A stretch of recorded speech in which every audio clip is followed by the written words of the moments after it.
ಸ್ನೇಹಿತರ ನಮಸ್ಕಾರ. ನಾನು ನಿಮ್ಮ ರಾಕೇಶ್ ಶಾರುಂಡಿ. ಪಾಕಿಸ್ತಾನದ ಪಾಪದ ಕೊಡ ತುಂಬಿದೆ ಅನ್ನಿಸ್ತಾ ಇದೆ. ಯಾಕೆಂದರೆ ಇಡೀ ದೇಶವೇ ಹೊತ್ತು ಹುರಿತಾ ಇರೋದು. ತಮ್ಮವರೇ ಪಾಕಿಸ್ತಾನದ ಜನಸಾಮಾನ್ಯರ ಬೀದಿಯಲ್ಲಿ ನಿಂತ್ಕೊಂಡು ಬಡಿದಾಡ್ಕೊಳ್ತಾ ಇರೋದು.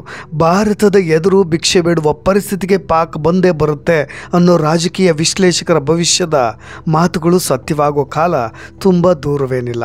ಸ್ನೇಹಿತರೆ, ಸಿಂಧೂ ನದಿಯ ಸಂಬಂಧವಾಗಿ ಪಾಕಿಸ್ತಾನದಲ್ಲಿ ಅಶಾಂತಿ ನಿರ್ಮಾಣವಾಗಿದೆ. ಪಾಕಿಸ್ತಾನದ ಸಿಂಧ್ನಲ್ಲಿ ದಂಗೆ ಭುಗಿಲೆದ್ದಿರೋದು. ಗೃಹ ಸಚಿವರ ಮನೆಗೆ ಬೆಂಕಿ ಹಚ್ಚಿದ್ದು ಇಬ್ಬರ ಪ್ರಾಣಪಕ್ಷಿ ಕೂಡ ಹಾರಿ ಹೋಗಿದೆ. ಸಿಂಧೂ ನದಿ ಕಾಲುವೆಯ ಸಂಬಂಧವಾಗಿ ಶುರುವಾದಂಥ ಹೋರಾಟ, ಪ್ರತಿಭಟನೆ ವಿಕೋಪಕ್ಕೆ ತಿರುಗಿದ್ದು ಹೆದ್ದಾರಿಯನ್ನು ತಡೆದು ಆಕ್ರೋಶವನ್ನು ಹೊರಹಾಕ್ತಾ ಇದ್ದಾರೆ.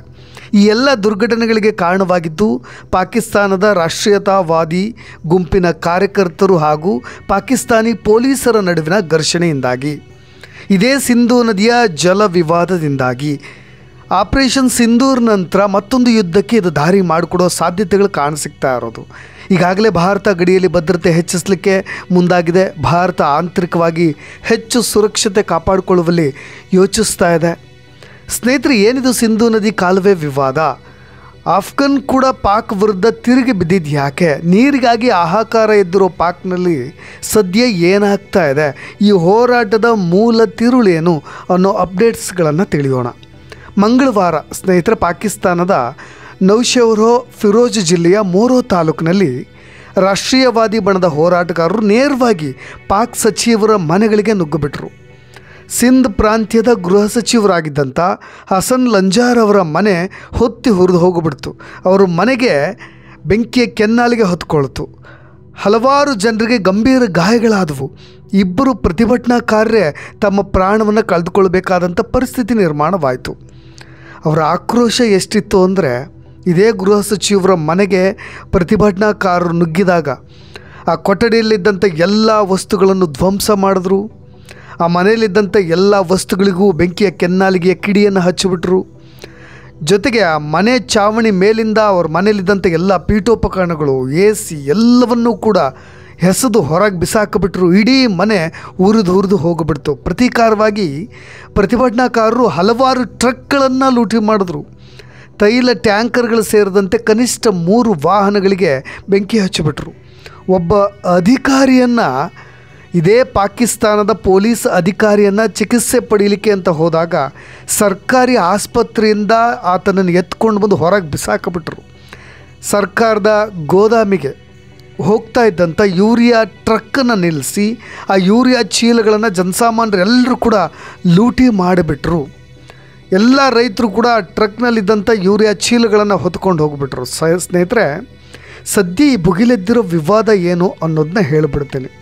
ಪಾಕಿಸ್ತಾನಕ್ಕೆ ಹರಿಯುವ ಸಿಂಧೂ ನದಿ ನೀರಿನ ಹರಿವನ್ನು ಕಡಿಮೆ ಮಾಡಲಿಕ್ಕೆ ಆಫ್ಘಾನಿಸ್ತಾನ ಹೊಸ ಅಣೆಕಟ್ಟುಗಳನ್ನು ನಿರ್ಮಾಣ ಮಾಡಲಿಕ್ಕೆ ಯೋಚಿಸ್ತಾ ಇದೆ ಅಂತ ಹೇಳಿ ಬಲೂಚಿಸ್ತಾನದ ಕಾರ್ಯಕರ್ತರೊಬ್ಬರು ಸಾಮಾಜಿಕ ಮಾಧ್ಯಮಗಳಲ್ಲಿ ಒಂದು ಪೋಸ್ಟನ್ನು ಮಾಡಿದರು.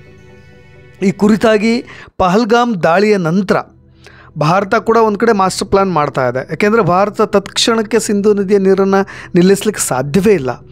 ಅದು ಸಾಧ್ಯವಾಗಬೇಕಾದ್ರೆ ಅತಿ ದೊಡ್ಡ ಜಲಾಶಯಗಳ ಬಗ್ಗೆ ಭಾರತ ಆಲೋಚನೆ ಮಾಡಬೇಕು. ಅಂಥ ತಂತ್ರಜ್ಞಾನವೂ ಕೂಡ ನಮ್ಮಲ್ಲಿಲ್ಲ. ಸದ್ಯ ಸಿಂಧೂ ನದಿಯ ನೀರನ್ನು ಸರಬರಾಜು ಮಾಡಲಿಕ್ಕೆ ಭಾರತ ಈಗಾಗಲೇ ಬಂದ್ ಮಾಡಿದೆ, ಅಮಾನತು ಕೂಡ ಮಾಡಿದೆ. ಆದರೂ ಕೂಡ ಕನಿಷ್ಠ 5ರಿಂದ 10% ನೀರನ್ನು ಮಾತ್ರ ತಡೆ ಹಿಡಿಯೋ ಸಾಧ್ಯತೆಗಳು ನಮಗಿರೋದು. ಇದರ ಬೆನ್ನಲ್ಲೇ ಆಫ್ಘಾನಿಸ್ತಾನ ಇಂಥದ್ದೊಂದು ನಿರ್ಧಾರಕ್ಕೆ ಮುಂದಾಗಿದೆ ಅನ್ನೋ ಸುದ್ದಿಯನ್ನು ಇದೇ ಬಲೂಚಿಸ್ತಾನದ ಒಬ್ಬರು ನಾಯಕರು ಪೋಸ್ಟ್ ಮುಖಾಂತರ ಹರಿಬಿಟ್ಟಿರೋದು. ಮುಬಿನ್ ಎಂಬ ಹಿರಿಯ ತಾಲಿಬಾನ್ ಜನರಲ್ ಇತ್ತೀಚೆಗೆ ಪೂರ್ವ ಆಫ್ಘಾನಿಸ್ತಾನದ ಕುನಾರ್ ಪ್ರದೇಶಕ್ಕೆ ಅಣೆಕಟ್ಟು ಸ್ಥಳವನ್ನು ಪರಿಶೀಲಿಸಲಿಕ್ಕೆ ಭೇಟಿ ಕೊಟ್ಟಿದ್ದರು ಅಂತ ಅದೇ ಪೋಸ್ಟ್ನಲ್ಲಿ ಉಲ್ಲೇಖ ಕೂಡ ಮಾಡಿದರು. ಪಾಕಿಸ್ತಾನಕ್ಕೆ ಹರಿಯುವ ನೀರು ಸರಬರಾಜನ್ನು ನಿಯಂತ್ರಿಸಲಿಕ್ಕೆ ಹಲವಾರು ಅಣೆಕಟ್ಟುಗಳಿಗೆ ಹಣಕಾಸು ಒದಗಿಸಲಿಕ್ಕೆ ಮತ್ತು ನಿರ್ಮಾಣ ಮಾಡಲಿಕ್ಕೆ ಜನರಲ್ ಕಾಬೂಲ್ನಲ್ಲಿರ್ತಕ್ಕಂಥ ಆಫ್ಘಾನ್ ಸರ್ಕಾರವನ್ನು ಒತ್ತಾಯಿಸಿದ್ದಾರೆ ಅಂತ ಹೇಳಿ ಆ ವಿವರಣೆಗಳಲ್ಲೆಲ್ಲ ತಿಳಿಯಪಡಿಸಲಾಗಿತ್ತು. ಯಾವಾಗ ಇದೊಂದು ಪೋಸ್ಟು ಹರಿದಾಡ್ತೋ, ಬಲೂಚಿಸ್ತಾನದ ಒಬ್ಬ ನಾಯಕ ಹಚ್ಚಿದಂಥ ಕಿಡಿ ಈಗ ಪಾಕಿಸ್ತಾನವೇ ಹೊತ್ತುಕೊಳ್ಳುವಂತೆ ಮಾಡಿಬಿಟ್ಟಿದೆ. ಸ್ನೇಹಿತರೆ, ಅವರಿಗೆ ನೀರಿನ ಹಾಹಾಕಾರ ಯಾವ ಮಟ್ಟಿಗಿದೆ ಅಂದರೆ, ಎಷ್ಟು ಹಾಪಹಪಿಸ್ತಾ ಇದ್ದಾರೆ ಅಂದರೆ, ಒಂದು ವೇಳೆ ಭಾರತ ಕೇವಲ ಅಮಾನತು ಮಾಡಿರೋದಲ್ಲ, ಇಡೀ ಸಿಂಧೂ ನದಿಯ ನೀರನ್ನು ಏನಾದರೂ ಬಂದ್ ಮಾಡಿಬಿಟ್ರೆ ಭಾರತದ ಪಾದವನ್ನು ಹಿಡಿದುಕೊಳ್ಬೇಕಾದಂಥ ಪರಿಸ್ಥಿತಿ ಖಂಡಿತವಾಗಿಯೂ ಬರುತ್ತೆ.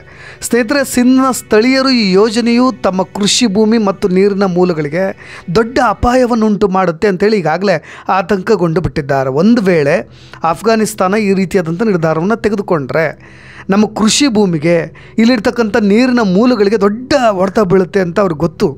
ಅವರು ಈಗಾಗಲೇ ನೀರಿನ ಕೊರತೆಯನ್ನು ಕೂಡ ಎದುರಿಸ್ತಾ ಇದ್ದಾರೆ. ಇನ್ನೊಂದು ಕಡೆ ಈ ಯೋಜನೆ ಏನಾದರೂ ಆಗಿಬಿಟ್ರೆ, ಇದು 6 ಕಾಲುವೆಗಳ ನಿರ್ಮಾಣದ ಯೋಜನೆ ಅಂತಲೂ ಕೂಡ ಹೇಳಲಾಗ್ತಾ ಇದೆ. ಈ ಯೋಜನೆಯು ಇನ್ನಷ್ಟು ಪರಿಸ್ಥಿತಿಯನ್ನು ದೊಡ್ಡದು ಮಾಡುತ್ತೆ ಅಂತ ಹೇಳಿ ಅಲ್ಲಿನ ರೈತರು ದಿಗ್ಭ್ರಾಂತರಾಗಿರೋದು. ಅದಕ್ಕೆ ಇನ್ನೊಂದು ಕಾರಣ ಕೂಡ ಇದೆ ಸ್ನೇಹಿತರೆ. IMF ಈಗಾಗಲೇ ಪಾಕಿಸ್ತಾನಕ್ಕೆ $1 ಬಿಲಿಯನ್ ಸಾಲವನ್ನೇನೋ ಕೊಟ್ಟುಬಿಟ್ಟಿದೆ. ಅದನ್ನು ಅವ್ರು ಯಾವ್ಯಾವ ಕುಕೃತ್ಯಗಳಿಗೆ ಬಳಸ್ಕೊಳ್ತಾರೆ ಅನ್ನೋದು ಇಡೀ ವಿಶ್ವ ಮಟ್ಟದಲ್ಲಿ ಜಗಜ್ಜಾಹೀರಾಗಿಬಿಟ್ಟಿದೆ. ಅದನ್ನು ಪಕ್ಕಕ್ಕಿಟ್ಟು ಮಾತನಾಡೋಣ. ಆದರೆ ಇದೇ IMF ಕಂಡೀಷನ್ನ ಹಾಕಿ, ಕೆಲವೊಂದು ಕಂಡೀಷನ್ಗಳನ್ನು ಹಾಕಿ $1 ಬಿಲಿಯನ್ ಹಣವನ್ನು ಪಾಕಿಸ್ತಾನಕ್ಕೆ ಕೊಟ್ಟಿದೆ. ಆದರೆ ಪಾಕಿಸ್ತಾನ ಈ ಹಣವನ್ನು ಇಸ್ಕೊಂಡ ಮೇಲೆ ಆ ಕಂಡೀಷನ್ಗಳಿಗೆ ತತ್ತರಿಸಿ ಹೋಗಿಬಿಟ್ಟಿರೋದಂತೂ ಗ್ಯಾರಂಟಿ. ಯಾಕೆಂದರೆ ಆ ಹಣದಲ್ಲಿ ಮೋಜು ಮಸ್ತಿ, ಉಗ್ರರನ್ನು ಪೋಷಣೆ ಮಾಡಲಿಕ್ಕೆ, ಆ ಹಣವನ್ನು ಎತ್ತಿಡೋಕೆ ಅಂತ ಪ್ಲ್ಯಾನ್ ಮಾಡಿದ್ದಂಥ ಪಾಕಿಸ್ತಾನಕ್ಕೆ ಒಂದು 50ಕ್ಕೂ ಹೆಚ್ಚು ನಿಬಂಧನೆಗಳಿದೆಯಲ್ಲ, ಅದೆಲ್ಲವೂ ಕೂಡ ಉಸಿರುಗಟ್ಟಿಸುವ ವಾತಾವರಣವನ್ನು ನಿರ್ಮಾಣ ಮಾಡಿವೆ. ಯಾಕೆ ಅಂದರೆ ಅದರಲ್ಲಿ ಒಂದು ಕೂಡ ಹೇಳ್ತಾ ಇದ್ದೀನಿ, ಈ ಉದ್ವಿಗ್ನತೆ, ಈ ದಂಗೆ ಹೇಳಲಿಕ್ಕೂ ಕೂಡ ಅದೇ ಕಾರಣ ಅಂತ ನಾವು ಊಹೆ ಮಾಡ್ಬೋದು. ಯಾಕೆಂದರೆ ಬೆಳೆಗಳಿಗೆ ನೀಡಲಾಗ್ತಾ ಇದ್ದಂಥ ಕನಿಷ್ಠ ಬೆಂಬಲ ಬೆಲೆಯನ್ನು ನಿಲ್ಲಿಸಬೇಕು ಅನ್ನೋ ನಿಬಂಧನೆಯನ್ನು ಕೂಡ ಇದೇ IMF ಪಾಕಿಸ್ತಾನಕ್ಕೆ ಹೇರಿತ್ತು. ನಾವು ನಿಮಗೆ ಸಾಲ ಕೊಟ್ಟಿದ್ದೀವಲ್ಲ, ಆದರೆ ಕನಿಷ್ಠ ಬೆಂಬಲ ಬೆಲೆ ನೀವು ನೀಡ್ತಾ ಇದ್ದೀರಲ್ಲ, ಅದನ್ನು ನಿಲ್ಲಿಸಬೇಕು ಅಂತ. ಕನಿಷ್ಠ ಪಕ್ಷ ಈ ಹಣವನ್ನು ಬೇರೆದಕ್ಕೆ ಬಳಸ್ತಾರೆ ಅನ್ನೋ ಒಂದು ರೀತಿಯಲ್ಲಿ IMF ಆ ರೀತಿಯಾದಂಥ ಕಂಡೀಷನ್ ಹಾಕಿರ್ಬೋದು. ಇದರಿಂದಾಗಿ ಅಲ್ಲಿನ ರೈತರು ಇನ್ನಷ್ಟು ಹೈರಾಣ ಆಗಿಬಿಟ್ಟಿದ್ದಾರೆ. ಬೆಳೆದ ಬೆಳೆಗೆ ಸಿಗ್ತಾ ಇದ್ದಂಥ ಪುಡಿಗಾಸು ಸಿಗದಂತೆ ಆಗಿಬಿಟ್ಟಿದೆ. ಇನ್ನು ಇದೀಗ ಸಿಂಧೂ ನದಿಯ ನೀರು ಕೂಡ ನಿಂತು ಹೋಗಿಬಿಟ್ರೆ ಎಲ್ಲಿ ಹೋಗಬೇಕು ಅನ್ನೋದು ಅಲ್ಲಿನ ರೈತರ ಅಳಲು.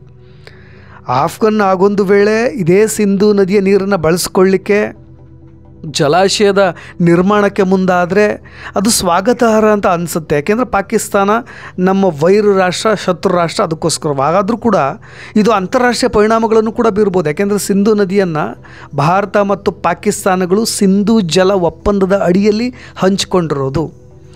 ಈ ಕಾಲುವೆ ಯೋಜನೆಗಳು ಮುಂದುವರೆದರೆ ಅದು ಭಾರತದೊಂದಿಗೆ ನೀರು ಹಂಚಿಕೆಯ ಮೇಲೆ ಪರಿಣಾಮವನ್ನು ಕೂಡ ಬೀರುತ್ತೆ. ಮತ್ತು ಹೊಸ ರಾಜತಾಂತ್ರಿಕ ಸಮಸ್ಯೆಗಳನ್ನು ಕೂಡ ಇದು ಹುಟ್ಟು ಹಾಕಿಬಿಡುತ್ತೆ. ಅದಷ್ಟು ಸುಲಭ ಸಾಧ್ಯವೂ ಕೂಡ ಅಲ್ಲ. ಇನ್ನೊಂದು ಆಫ್ಘಾನಿಸ್ತಾನದ ಆಲೋಚನೆ ಏನಂದರೆ, ಈ ಚೋಲಿಸ್ತಾನ ಮರುಭೂಮಿಗೆ ಈ ನೀರಾವರಿ ಪೂರೈಸುವ ಯೋಜನೆಗೆ ಸಜ್ಜಾಗಿದೆ ಅನ್ನೋ ಆರೋಪ ಕೇಳಿಬರ್ತಾ ಇರೋದು. ಈ ಪಾಕ್ ರೈತರು ಕೂಡ ಅದನ್ನೇ ಮಾಡ್ತಾ ಇರೋದು. ಯಾಕೆಂದರೆ ಈ ಚೋಲಿಸ್ತಾನ ಮರುಭೂಮಿ ಇದೆಯಲ್ಲ, ಇದು ಪಾಕಿಸ್ತಾನಿ ಪಂಜಾಬ್ನ ದಕ್ಷಿಣ ಭಾಗದಲ್ಲಿರ್ತಕ್ಕಂಥ ಮರುಭೂಮಿ. ಇದು ಭಾರತದ ಪಂಜಾಬ್ನ ಭಾಗ ಕೂಡ ಹೌದು.